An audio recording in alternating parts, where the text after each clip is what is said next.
Hello friends, তো এই কুলগুলো অনেক দিন আগে আমার বর এনে রেখেছিল আমার মাসি শ্বশুর বাড়ি থেকে। তো আমি খাবো খাবো করে খাওয়া হচ্ছে না, তো ফ্রিজে রেখে দিয়েছিলাম। তো দেখলাম অনেকগুলো নষ্ট হয়ে গেছে, তো যেগুলো নষ্ট হয়ে গেছে ওগুলো ফেলে দিয়েছি, আর যে কটা ভালো আছে ওই কটা ভাবলাম একটু তাহলে আচার বানিয়ে ফেলি। তো আজকে দেখো বেছে বেছে ধুয়ে নিয়েছি। তো আগে এই কুলগুলোকে একটু ভেঙে ভেঙে নিব, নাহলে মশলা তো ভিতরে ঢুকবে না।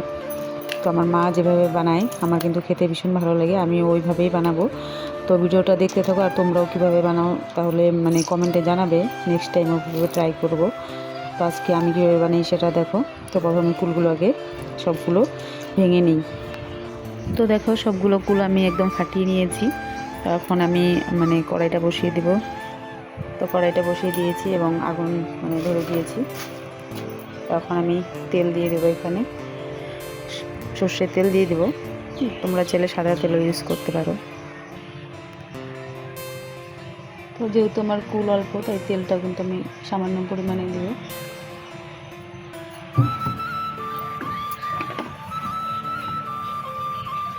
তো তেলটা গরম হয়ে গেছে, ধোয়া বেরোচ্ছে, এখন আমি কুলগুলো দিয়ে দেবো।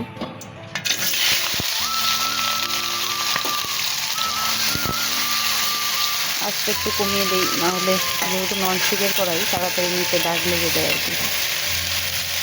এখানে আমি আস্তে আস্তে সব কিছু দিয়ে দেবো। প্রথমে দিয়ে দেবো হচ্ছে একটু হলুদ, তারপরে একটু সামান্য লবণ। যেহেতু এখানে গুড় দেবো তাই লবণটা বেশি দিলাম না। একটু এখন ভালো করে মিশিয়ে নিই, একটু ভাজা ভাজা করে তারপরে এখানে অ্যাড করব হচ্ছে মিঠা জিরা, মৌরি বেটে রেখেছি, ভেজে বেটে রেখেছি, ওটা দিয়ে দেবো। আর হচ্ছে গুড় দিয়ে দেবো, আর দেবো হচ্ছে লঙ্কার গুঁড়ো। এতটুকু মশলা যাবে এই আচারের মধ্যে। তো দেখো আমার এটা কিন্তু ভালোভাবে মেশানো হয়ে গেছে।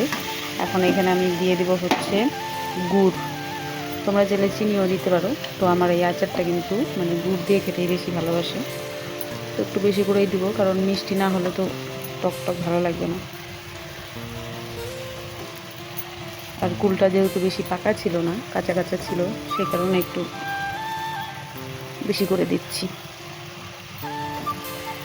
আর এখানে দিয়ে দেবো হচ্ছে মৌরি, বললাম যে মিঠা জিরে বেটে রেখেছি ওটা দিয়ে দেবো। তা আমি জল দিয়ে বেটেছি, তাই একটু তোমরা পেলে শুকনো বেটে নিতে পারো, বুঝে শুকনো বেটে নিতে পারো। আমি শুকনো বাটতে পারি না, আমি মশলা বাটার সময় জল ইউজ করি। এখন একটু লঙ্কার গুঁড়ো দিয়ে দেবো একসাথে হালকা, তাহলে ঝাল ঝাল হবে, মিষ্টি মিষ্টি ঝাল ঝাল টক টক ভালো লাগবে দেখো।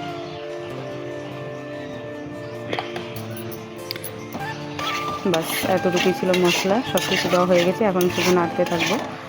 তো আমার মতো এইভাবে তোমরা কে কে কুলের আচার বানাও অবশ্যই কমেন্টে জানিও। আমার কিন্তু এভাবেই খেতে বেশি ভালো লাগে, ছোটোবেলার থেকে আমার মা এভাবেই বানায়, আর আমারও এভাবেই ভালো লাগে বেশি।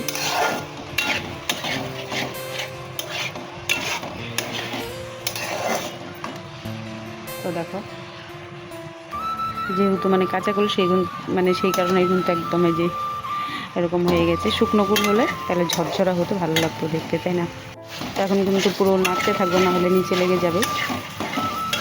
তো আজকের এই ভিডিওটা তোমাদের কেমন লাগলো অবশ্যই কমেন্টে জানিও, ভালো লাগলে অবশ্যই একটু লাইক কমেন্ট করে দিও। সবাই ভালো থেকো, সুস্থ থেকো, দেখা হবে নতুন আরেকটি ভিডিওতে। ততক্ষণের টাটা সবাইকে।